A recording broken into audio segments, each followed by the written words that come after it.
തനിക്കെതിരെ പറഞ്ഞ അയാളുടെ നാക്കുകൾ കഴുകന്മാർ കൊത്തിയെടുക്കണം. ഇനി ഒരു പെണ്ണിന്റെയും നേരെ അയാളുടെ നാവ് പൊന്തരുത്. ഇതായിരുന്നു മുഖ്യമന്ത്രിയോട് ഹണി റോസ് പറഞ്ഞത്. പരാതി കിട്ടിയതിനു പിന്നാലെ പോലീസ് ബോബി ചെമ്മണ്ണൂരിനെ വളഞ്ഞിട്ട് അറസ്റ്റ് ചെയ്തതാണ് പിന്നീട് കണ്ടത്. ബോബി ചെമ്മണ്ണൂരിനെ കസ്റ്റഡിയിലെടുത്ത പോലീസ് നടപടിയിൽ പ്രതികരണവുമായി പരാതിക്കാരിയെ നടി ഹണി റോസും എത്തുകയാണ്. വലിയ ആശ്വാസമാണിപ്പോൾ തോന്നുന്നത് എന്നാണ് മറുപടി പറഞ്ഞത്. എന്നെ സംബന്ധിച്ചിടത്തോളം വലിയ ആശ്വാസമാണ്. എനിക്ക് സംരക്ഷണം നൽകുന്ന സർക്കാരും പോലീസ് ഡിപ്പാർട്ട്മെന്റിലുള്ള സംസ്ഥാനത്താണ് ജീവിക്കുന്നത് എന്ന ഉറച്ച ബോധ്യം എനിക്കുണ്ട്. അതുകൊണ്ട് തന്നെയാണ് ഈ പോരാട്ടത്തിന് ഇറങ്ങിത്തിരിച്ചത്. ഞാൻ അനുഭവിച്ച സൈബർ ബുള്ളിംഗ് അത്ര വലുതാണ്, ആവർത്തിക്കരുത് എന്ന് പലതവണ പറഞ്ഞിട്ടും തുടർന്നു. അത് പണത്തിന്റെയും ഹുങ്കിന്റെയും വെല്ലുവിളിയായും മാത്രമേ തനിക്ക് കാണാനാവുകയുള്ളൂ. എല്ലാത്തിനും ഒരവസാനം വേണം. അതുകൊണ്ടാണ് പോരാട്ടത്തിന് ഇറങ്ങാമെന്ന് തീരുമാനിച്ചത്. ഇതായിരുന്നു ഹണി റോസിന്റെ ഉറച്ച വാക്കുകൾ.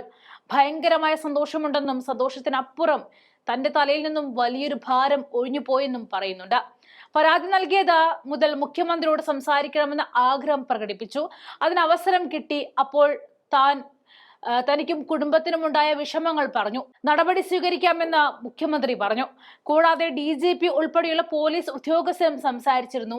വേണ്ട രീതിയിൽ കൈകാര്യം ചെയ്യാമെന്ന ഉറപ്പ് അവരെല്ലാം തന്നിരുന്നു. ഇത്ര വേഗം നടപടിയെടുത്ത കാര്യക്ഷമമായ സംവിധാനം ഇവിടെ ഉള്ളതുകൊണ്ടാണ്. ഇപ്പോൾ സാമൂഹിക മാധ്യമങ്ങളിലെ കമന്റുകൾ വലിയ മാറ്റങ്ങളാണ് ഉണ്ടായിരിക്കുന്നത്. ഇത് ഇങ്ങനെ തന്നെ മുന്നോട്ട് പോകണം, അങ്ങനെയാകുമെന്ന് അറിയില്ല എന്നും, പക്ഷേ അതിനുള്ള പോരാട്ടത്തിലാണ് താൻ ഇറങ്ങിയിരിക്കുന്ന ഹണി റോസ് തുറന്നു പറയുകയാണ്. നടിയുടെ പരാതിയിൽ ബുധനാഴ്ച രാവിലെയാണ് ബോബി ചെമ്മണ്ണൂരിനെതിരെ കസ്റ്റഡിയിലെടുത്തത്. വയനാട്ടിൽ നിന്നുമാണ് അദ്ദേഹത്തെ കസ്റ്റഡിയിലെടുത്തത്. എറണാകുളം സെൻട്രൽ പോലീസ് ആയിരുന്നു ബോബി ചെമ്മണ്ണൂരിനെതിരെ കേസ് രജിസ്റ്റർ ചെയ്തത്. സ്ത്രീകൾക്ക് നേരെ അശ്ലീല പരാമർശം നടത്തുക, അത്തരം പരാമർശങ്ങൾ സാമൂഹിക മാധ്യമങ്ങളിലൂടെ പ്രചരിപ്പിക്കൽ എന്നീ കുറ്റകൃത്യങ്ങളായിരുന്നു ചുമത്തിയിരിക്കുന്നത്. ഹണി റോസിന്റെ ആ നിർണായകമായ ഓഡിയോ ക്ലിപ്പ് നമുക്ക് കേൾക്കാം. റിലീഫാണ് മനസ്സിന് തോന്നുന്നത്. കാരണം നമുക്ക് അത്രയും സ്ട്രോങ് ആയിട്ടുള്ള ഒരു ഭരണകൂടമുണ്ട്, അല്ലെങ്കിൽ ഒരു പോലീസ് ഡിപ്പാർട്ട്മെന്റ് ഉണ്ട് എന്നൊക്കെ കൃത്യമായിട്ട് തെളിയിച്ച ഒരു നിമിഷമാണ്. എനിക്ക് അത്രയും സന്തോഷം നൽകുന്നത്. കാരണം മുഖ്യമന്ത്രിയുടെ അടുത്ത് അദ്ദേഹത്തിന്റെ അടുത്തും സംസാരിക്കാൻ ഒരു അവസരം ഞാൻ ചോദിച്ചിരുന്നു. അത് എനിക്ക് ലഭിക്കുകയും ചെയ്തു. അദ്ദേഹത്തോട് എന്റെ ബുദ്ധിമുട്ടുകൾ ഞാൻ വ്യക്തമായി പറയുകയും ചെയ്തിരുന്നു. അദ്ദേഹം കൃത്യമായി വേണ്ട നടപടി സ്വീകരിക്കാമെന്ന് എനിക്ക് വാക്ക് തന്നിരുന്നു. അദ്ദേഹത്തിന് മാപ്പ് പറയണമായിരുന്നെങ്കിൽ ആദ്യം ഞാൻ അദ്ദേഹത്തിന്റെ ആ പ്രോഗ്രാം ചെയ്ത് അദ്ദേഹത്തിന്റെ ഈ മോശം കമന്റ്സുകൾ വന്നപ്പോൾ എനിക്കുണ്ടായ ബുദ്ധിമുട്ട് ഞാൻ മാനേജേഴ്സിന്റെ മുഖേന വിളിച്ച് അറിയിച്ചത് കാര്യമാണ് അദ്ദേഹത്തോട്. അന്നേരം ആ സമയം അദ്ദേഹത്തിന് പറയാമായിരുന്നു. അദ്ദേഹം അത് ചെയ്തില്ല.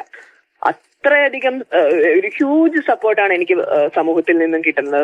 എന്റെ ഇൻഡസ്ട്രിയിൽ നിന്നായാലും അല്ലെങ്കിൽ മറ്റു മേഖലയിൽ നിന്നൊക്കെ ആയാലും ഒത്തിരി ആളുകൾ വിളിച്ചിട്ട് അല്ലെങ്കിൽ മെസ്സേജ് അയച്ചിട്ടൊക്കെ എന്റെ അടുത്ത് പറയുന്നു, എന്റെ ധൈര്യം ഇപ്പോഴാണ് ഞാൻ തന്നെ റിയലൈസ് ചെയ്യുന്നത്. അപ്പൊ അതിന്റെ ഒരു സന്തോഷത്തിലാണ് ഞാൻ ഒരു പേഴ്സൺ എന്നുള്ള രീതിയിൽ ഞാൻ അങ്ങനെ ഒരു കാര്യത്തിലും പേടിച്ചു മാറുന്ന ഒരാളല്ല.